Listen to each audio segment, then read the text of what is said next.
Welcome to today's verse of the day. Today's passage is a moment of fulfillment and deep emotion. In these verses, we witness the long-awaited birth of Isaac, the pain of separation, and the ongoing faithfulness of God, both to the promise and to the people caught in difficult places. Let's explore Genesis 21, 1 through 34 together. Verse: Now the Lord was gracious to Sarah, as he had said, and the Lord did for Sarah what he had promised. Sarah became pregnant and bore a son to Abraham in his old age, at the very time God had promised him. Abraham gave the name Isaac to the son Sarah bore him.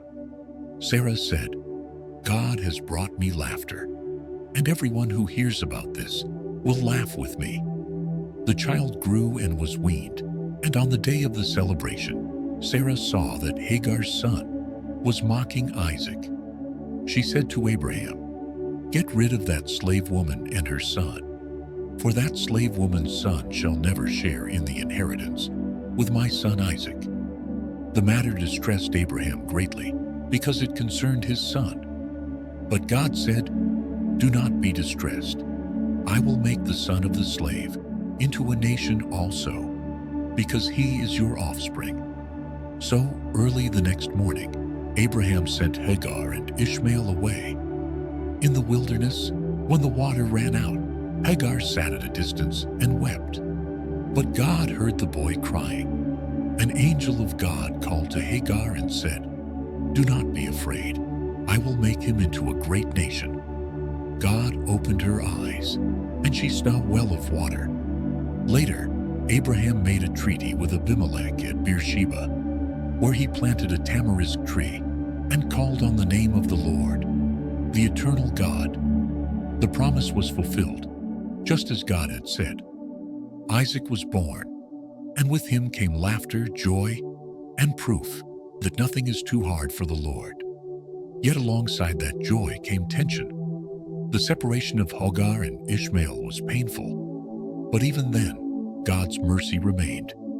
He cared for them in the wilderness and repeated his promise to make Ishmael into a great nation. God doesn't forget anyone, not the chosen son, not the cast-out servant. His eyes are on all, and his promises extend beyond what we understand. Are you in a season of joy or sorrow? Both are seen by God. He shows up at the birth of a long-awaited dream, and he shows up in the wilderness when all hope seems lost. Trust his timing. Trust his compassion. Trust that no matter where you are in the story, he is near. Take time today to rejoice in fulfilled promises and also to intercede for those who feel forgotten. Our God sees both the laughter and the tears.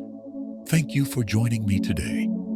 If this passage encouraged you, share it with someone who needs to remember that God always keeps his promises and meets us wherever we are with grace